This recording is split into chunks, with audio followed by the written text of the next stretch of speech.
Hello friends, welcome back to Deepak law classes. आज है हमारा इंडियन एविडेंस एक्ट का लेक्चर 9। तो हम कर रहे थे एडमिशंस। लास्ट लेक्चर में हमने सेक्शन 20 तक कंप्लीट किया था। अब हम स्टार्ट करेंगे सेक्शन 21 से।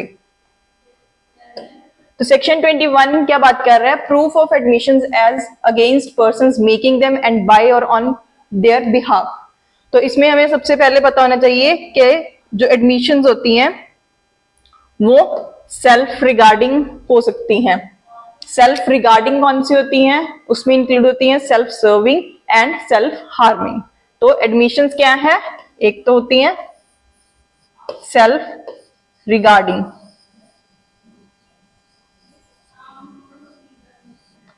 इसमें आगे आती हैं सेल्फ सर्विंग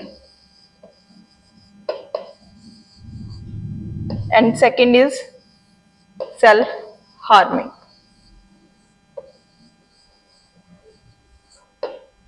जो सेल्फ हार्मिंग है वो रेलेवेंट भी है एंड एडमिजिबल भी है, बट जो सेल्फ सर्विंग है वो रेलेवेंट है बट एडमिजिबल नहीं है। ठीक है, रीजन क्या है इसका? जो सेल्फ सर्विंग होगी वो क्या होगा कि पर्सन अपने फेवर में कुछ बोल रहा है, तो उनको हम एडमिशंस नहीं मानते हैं, रेलेवेंट मानते हैं बट एडमिजिबल नहीं करते। जो सेल्फ हार्मिंग होंगी कि पर्सन ने अपने अगेंस्ट कुछ बोला है, तो उसको हम रेलेवेंट भी मानते हैं, एडमिजिबल भी मानते हैं। रीजन क्या है कि कोई भी पर्सन जानबूझ के अपने अगेंस्ट कुछ नहीं बोलेगा, तो इसलिए ये रेलेवेंट एंड एडमिजिबल है।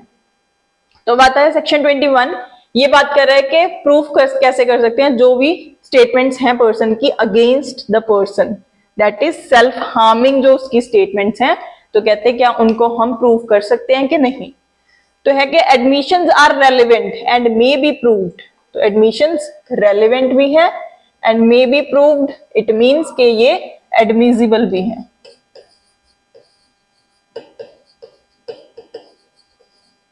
ठीक है, एज अगेंस्ट द पर्सन, तो अगेंस्ट वाली that is self harming, who makes them or his representative in interest. जो पर्सन ने स्टेटमेंट दी है या फिर उसके जो रिप्रेजेंटेटिव इन इंटरेस्ट है, but they can not be proved by on behalf of the person who makes them or by his representative in interest. तो कहते हैं अगर कोई पर्सन है, अगर उसने अपने बिहाफ पे कुछ दिया है तो उसको हम प्रूव नहीं कर सकते, दैट इज जो सेल्फ सर्विंग स्टेटमेंट्स हैं।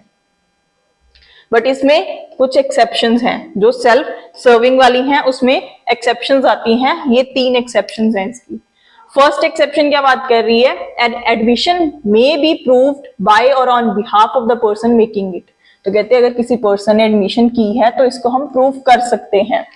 कब कर सकते हैं? When it is of such a nature that if the person making it were dead. अगर कहते हैं वो पर्सन अगर डेड होता तब भी हम उसकी स्टेटमेंट अगर मान लेते, it would be relevant as between third persons under section 32। तो सेक्शन 32 में बात की गई है डाइंग डिक्लेरेशन की, कि अगर पर्सन की डेथ हो जाती है तो उस केस में जो उसकी स्टेटमेंट होती है उसको हम रेलेवेंट भी मानते हैं और एडमिजिबल भी मानते हैं। तो कहते हैं अगर पर्सन की सेल्फ सर्विंग स्टेटमेंट है और उसको हम रेलेवेंट सेक्शन 32 में कर सकते थे, तो वो उसको हम यहाँ पे रेलेवेंट एंड एडमिजिबल कर देंगे।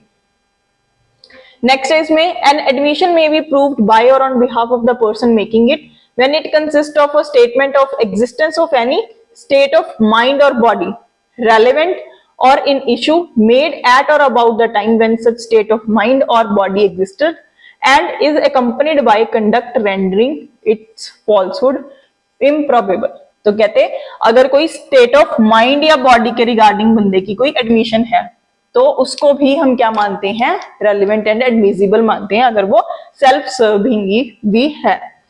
बट उसके लिए क्या कंडीशन है कि वहां पे जो उसका कंडक्ट शो हो रहा है कि उससे लग रहा है कि ये जो उसने स्टेटमेंट दी है ये गलत हो ही नहीं सकती, कि उसकी जो कंडक्ट है that renders it's falsehood improbable. जैसे कि एक पर्सन ने बोला, ए ने बोला बी को कि आपने मेरा रेंट पे करना है। बी क्या करता है? वहां से वॉकआउट कर जाता है। तो ये वैसे क्या है? बी का कंडक्ट है, बट ये एडमिशन क्या होगी? यहाँ पे रेलेवेंट मानी जाएगी। ठीक है जी।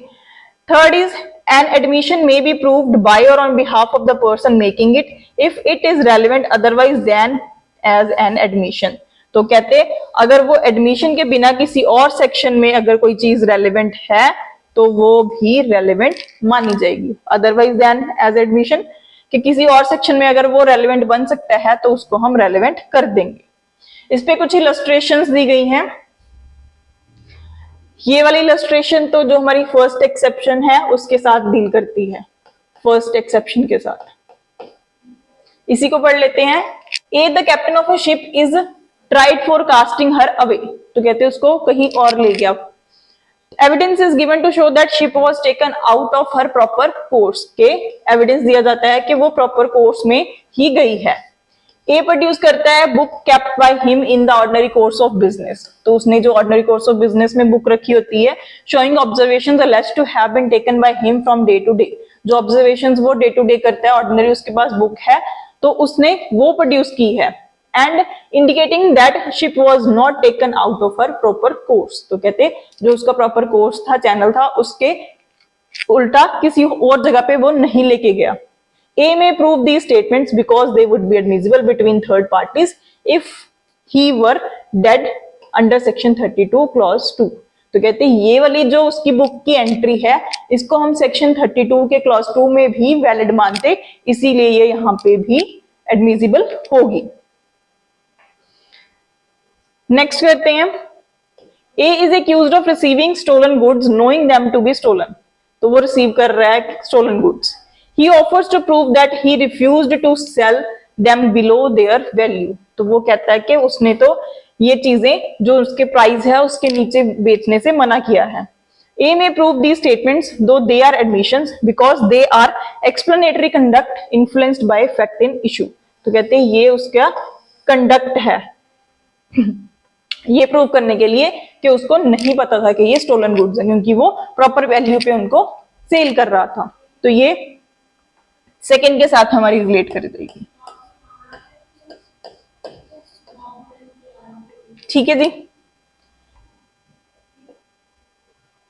नेक्स्ट है हमारा सेक्शन 22, ये बात कर रहा है when oral admissions as to contents of documents are relevant, तो कहते हैं जो डॉक्यूमेंट्स हैं अगर उनकी ओरल एडमिशंस हैं क्या वो रेलेवेंट होंगी या नहीं। वैसे यूजुअली क्या होता है कि अगर कोई चीज डॉक्यूमेंट्री फॉर्म में है तो हम उसको ही मानते हैं, ना कि ओरल वाली को।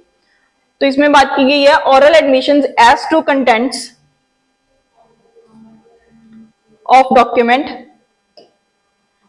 आर नॉट रेलेवेंट, तो कहते हैं जनरल रूल क्या बात कर रहा है कि जो oral admission as to document होती हैं वो नॉट रेलेवेंट है। ये हो गया जनरल रूल हमारा।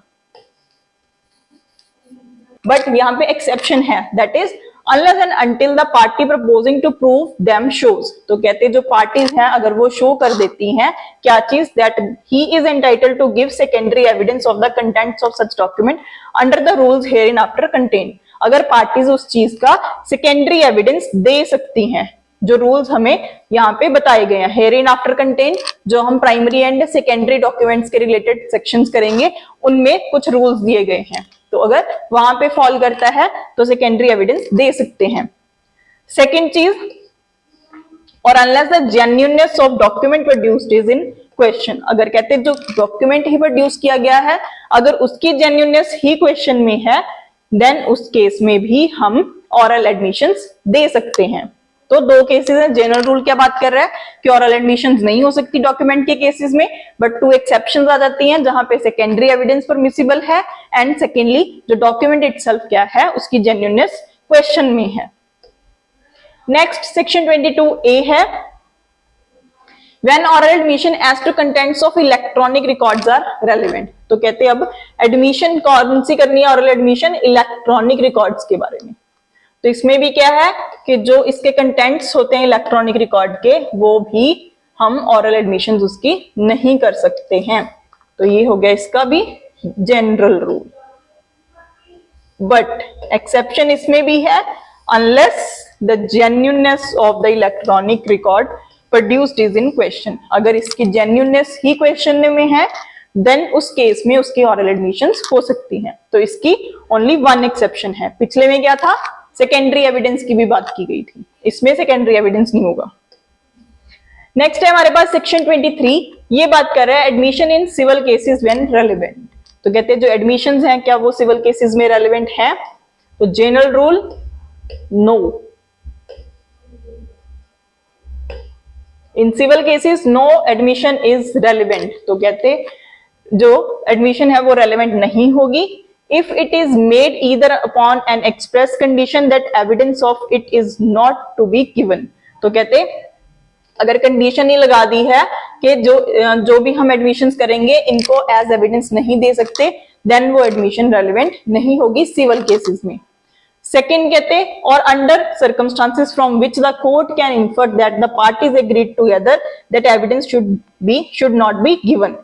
या फिर कहते जो कोर्ट ने इन्फर किया है कि पार्टीज ने एग्रीमेंट किया था खुद में आपस में कि इस चीज का एविडेंस नहीं दिया जाएगा। ये यूजुअली जो फैमिली मैटर्स होते हैं उनमें होता है। फैमिली सेटलमेंट्स के कोर्ट के आउटसाइड जो सेटलमेंट्स हैं वो हो पाए, तो उस पर्पस के लिए ये वाला सेक्शन बनाया गया है। इसको हम बोलते हैं रूल विदाउट प्रीजुडाइस। ये क्वेश्चन पेपर में बहुत बार पूछा गया है कि कौन सा सेक्शन रूल विदाउट प्रीजुडाइस पे बेस्ड है, तो वो सेक्शन 23 बेस्ड है।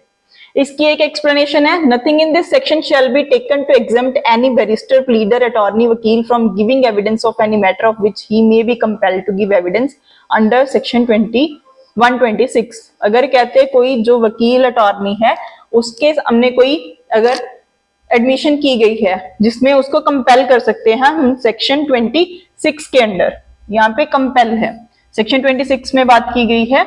वैसे तो क्या होता है कि जो अटॉर्नी वकील होते हैं उनके साथ हम कोई भी बातचीत करते हैं वो एग्जम्प्टेड होती है, बट 126 में इटसेल्फ दिया गया है कि हम कभी जो एडवोकेट होते हैं उनको भी कंपेल कर सकते हैं। नेक्स्ट है हमारे पास सेक्शन 31, ये एक बात कर रहा है admission not conclusive proof but may stop. तो जो एडमिशंस हैं वो कंक्लूसिव प्रूफ नहीं होती हैं।